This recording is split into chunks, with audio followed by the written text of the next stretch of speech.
ধীরে ধীরে যেতে হবে, উপায় নাই, আটকে গেছে। ওকে, মানে পা রাখার আবার জায়গা পাচ্ছি না। কি অবস্থা! কালকে রাতে ঝড়ে মনে হয় গাছটা ভেঙে পড়ছে। এই মুহূর্তে আমি বড়মাঠে অবস্থান করতেছি।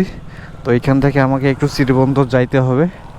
তো চলুন চিরিবন্দরে রওনা দেওয়া যাক।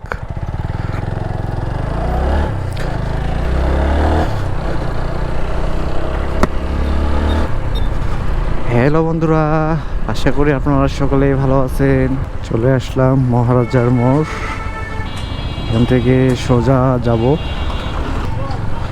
আর এই রাস্তাটা একটু বৃষ্টি হলেই পানি লেগে থাকে। আর রাস্তাটা এখানে ভাঙা। এটা অবশ্য নির্মাণ করা উচিত। আরে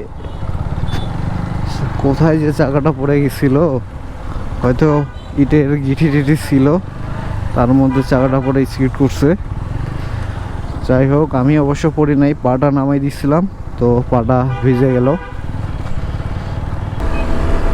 তো এখন আপনারা একটু এই রোডের ভিউটা এনজয় করেন।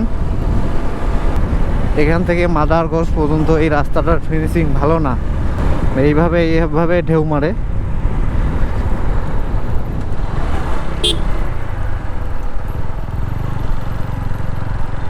কিরে ভাই, ভ্যানটায় তো মাঝখান দিয়ে যাচ্ছে, মানে কি বলবো রে ভাই। ও রে, এগুলাতে আবার লিচুর বাজার বসে। তবে এই নদীর পাড় এলাকা তো, এগুলাতে কিন্তু প্রচুর পরিমাণে লিচুর বাগান আছে। গত রাতে কিন্তু প্রচুর পরিমাণ ঝড় বৃষ্টি হয়েছে দিনাজপুরে। অনেক জায়গায় গাছপালা ভাঙে গেছে। রাস্তার দুই সাইডের গাছগুলা সুন্দর লাগতেছে, ভিউটাও অনেক সুন্দর, আর জায়গাটা একবারে শীতল।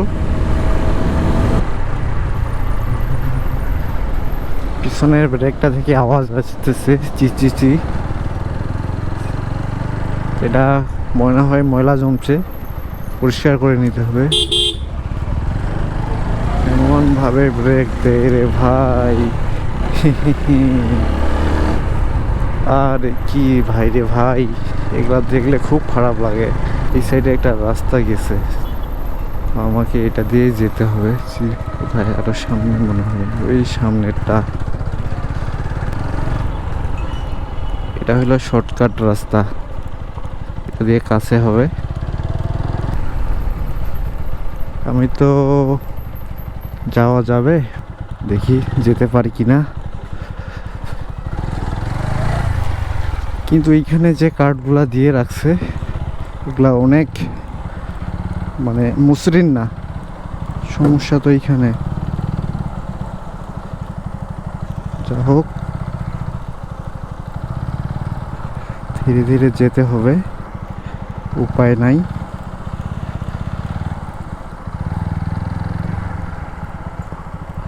আটকে গেছে।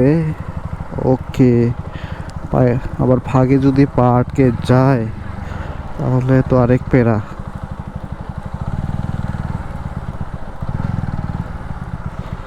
মানে পা রাখার আবার জায়গা পাচ্ছি না। এখানে আবার অনেক বড় বড় ফাঁক, টানে দিয়ে যেতে হবে। যাক, অবশেষে পার হইতে পারলাম। পুরোটাকে এইদিকে সরাই দিই। এই হলো গ্রামীণ রাস্তার সমস্যা। যা যা, ওইদিকে ঘাসকা। আরে কি অবস্থা!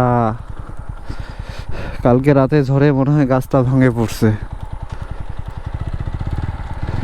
তো এই দৃশ্যগুলা অবশ্যই এই রাস্তা দিয়ে না আসলে মিস করতাম, আপনাদেরকে দেখাইতে পারতাম না। বাইকারদের জীবন আসলে এমনই, রাস্তায় বাইর হইলে নতুন নতুন অভিজ্ঞতা অর্জন করা যায়। তো আজকে আবার একটা নতুন অভিজ্ঞতা অর্জন করলাম। ভাই, দড়ির উপর দিয়ে যাচ্ছি না। গরুটা যদি দড়িটা টান করে, তো আমার সামনে যে ইঞ্জিন গার্ড, এইখানে দড়িটা লাগে যাওয়ার সম্ভাবনা আছে। এই এলাকাগুলোতে মনে হয় কারেন্টও নাই। চলে আসছি চিরিবন্দরে। চিরিবন্দর পাইলট স্কুলের সামনে। তো স্টেশনে আমাকে কিছুক্ষণ ওয়েট করতে হবে, কারণ রংপুর থেকে একজন আসতেছে তো একটা পার্সেল নিয়ে, তো ওই পার্সেলটা রিসিভ করার জন্যই আসা। তো ততক্ষণে এখানে একটু চাটা খাই, বাইকটা ছায়ার মধ্যে পার্কিং করি।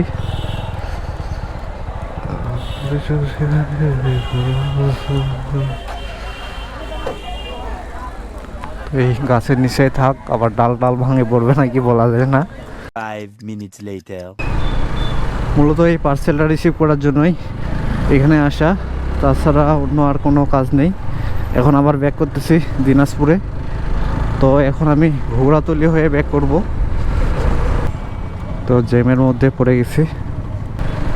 তো সামনে একটা ফুয়েল পাম্প, তো এই ফুয়েল পাম্পটা থেকে ফুয়েল দেওয়ার লাগবে।